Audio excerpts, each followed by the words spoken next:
আসসালামু আলাইকুম। আমার প্রিয় প্রিয় আপু ভাইয়েরা কেমন আছেন? আশা করছি আল্লাহর রহমতে সবাই ভালো আছেন। আলহামদুলিল্লাহ, আল্লাহর রহমতে আমরাও বেশ ভালো আছি। আজকে চলে এলাম নতুন একটি ভিডিও নিয়ে। আশা করছি আজকে ভিডিওটি আপনাদের কাছে অনেক অনেক ভালো লাগবে। আজকের ভিডিওটি হচ্ছে যে বেসন আর বাঁধাকপি দিয়ে তো তাড়াতাড়ি একটা নাস্তা তৈরি করে আপনাদেরকে দেখাবো। আপনারা ফুল ভিডিওটি না দেখলে বিশ্বাস করতে পারবেন না যে এত তাড়াতাড়ি একটা নাস্তা হয়ে যায়। ইফতারের টাইমে তো আমরা সবসময় ক্লান্ত থাকি, তাই এত তাড়াতাড়ি একটা নাস্তা খুঁজি। সেই যারা এত তাড়াতাড়ি নাস্তা খুঁজছেন, একটি পাকোড়া তৈরি করবেন। তো আজকে আপনাদের জন্য আজকে ভিডিওটি হচ্ছে আমি এই যে বাঁধাকপি দিয়ে আর বেসন দিয়ে দুইটি উপকরণ দিয়ে আমি পাকোড়া তৈরি করে আপনাদেরকে দেখাবো। ইনশাআল্লাহ ভিডিও জুড়ে থাকার চেষ্টা করবেন। এখানে হচ্ছে আমি দিয়ে দিচ্ছি আমার পরিমাণ মতো বেসন, তারপরে হচ্ছে পাতাকপি কুচি কুচি করে রেখেছিলাম, তারপরে হচ্ছে দিয়ে দিচ্ছি পেঁয়াজ কুচি, তারপরে দিয়ে দিচ্ছি গরম মশলা হাফ চা চামচ, তারপরে দিয়ে দিচ্ছি হলুদের গুঁড়া, এই যে ধনিয়ার গুঁড়া, তারপরে হচ্ছে একটু লঙ্কার গুঁড়া দিয়ে পেঁয়াজ কুচি একটু বেশি লাগবে। তো কিছু সময় ধরে মেখে নিতে হবে হাত দিয়ে এরকম। প্রথমে একটু টাইট টাইট লাগবে, কিন্তু জল দিবে না। তারপরে দিয়ে দিচ্ছি এই যে ধনিয়া পাতা কুচি, তারপরে এখানে দিয়ে দিচ্ছি এই যে ম্যাগির মশলা। আপনারা এখানে চাট মশলা দিতে পারেন, আমি দিয়ে দিচ্ছি এখানে ম্যাগির মশলা। ম্যাগির মশলাটা দিলে এত ভালো একটা ফ্লেভার চলে আসে, আপনারা যে কেউ তৈরি করতে পারবেন এত সহজে এই যে বাঁধাকপির পাকোড়া। তারপরে আমি এই যে চুলায় একটা কড়াই বসিয়ে তেল দিয়ে দিলাম। তেলটা গরম হয়ে আসার পর একটা একটা করে পাকোড়া দিয়ে দিচ্ছি। আজকে অনেক দিন হয়ে গেছে আপনাদের সাথে কোনো ভিডিও শেয়ার করা হয় নাই, কারণ হচ্ছে আমি এতটা অসুস্থ, এতটা ক্লান্ত, একা মানুষ, কীরকম ভিডিও করব, এডিটিং করব, আপনাদের সাথে শেয়ার করব। তো ইনশাআল্লাহ রমজান শেষে ডেইলি একটা ভিডিও দেওয়ার চেষ্টা করব। আপনারা মনে কিছু নেবেন না, যেভাবে আমাকে সাপোর্ট করতেছেন সেইভাবে আমাকে সাপোর্ট করবেন ইনশাআল্লাহ। আমি আপনাদের পাশে আছি নতুন নতুন রেসিপি দেওয়ার জন্য, আমি সবসময় প্রস্তুত থাকবো। মাশাআল্লাহ, এইদিকে আমার পাকোড়াগুলো হয়ে গেছে, উলট পালট করে পাকোড়াগুলো বেজে নিচ্ছি।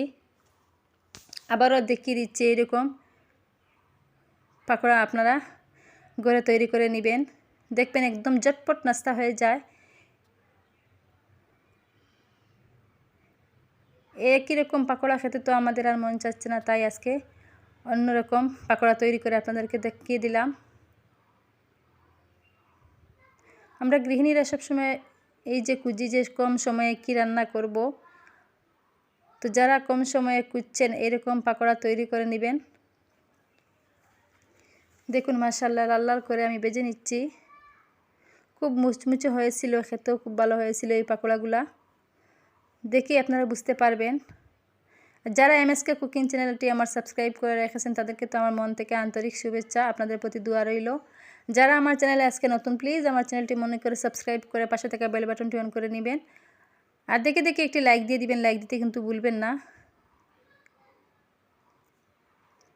যদি ভিডিওটি কোনো অংশ ভালো লাগে তাকে ফ্রেন্ড ফ্যামিলিদের সাথে শেয়ার করে নেবেন। এখানে হচ্ছে আমি আলুর চপ তৈরি করব, সেই জন্য আমি আলু পাতলা পাতলা স্লাইস করে কেটে নিয়ে তারপরে হচ্ছে একটু লবণ দিয়ে ভিজিয়ে রেখেছি।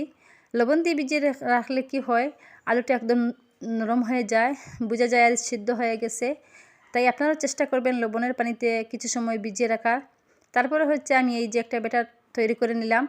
এখানে হচ্ছে বেসন আর ময়দা দিয়ে, আর যদি মনে হয় একটু এক চিমটি দিয়ে দিবেন এই যে কর্নফ্লাওয়ার বা চালের গুঁড়া, আর আদা বাটা, পেঁয়াজ বাটা, রসুন বাটা দিয়ে আমি একটা মিশ্রণ তৈরি করে নিচ্ছি।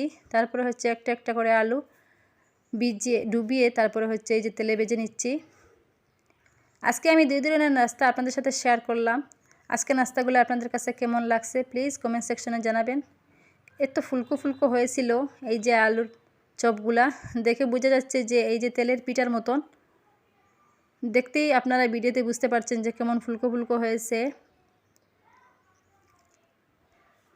তেলের পিঠার মতন একদম ফুলকো ফুলকো হয়েছে। যদি আজকে ভিডিওটি কোনো অংশ ভালো লাগে থাকে প্লিজ ফ্রেন্ড ফ্যামিলিদের সাথে শেয়ার করতে কিন্তু ভুলবেন না। আমাকে একটু সাপোর্ট করবেন ছোটো বোন বা মেয়ে হিসাবে। আর যে যেখান থেকে আজকের ভিডিওটি দেখেছেন আপনাদেরকে অসংখ্য ধন্যবাদ। সবাইকে অগ্রিম ঈদ মুবারক, ঈদের শুভেচ্ছা। রমজান মাস তো দেখতে দেখতে চলে যাচ্ছে, দেখা হবে আর রমজান মাসে এর মধ্যে যত নতুন নতুন ভিডিও আপনাদের সাথে দেওয়ার চেষ্টা করব। সবাই ভালো থাকুন, সুস্থ থাকুন। আল্লাহ হাফিজ।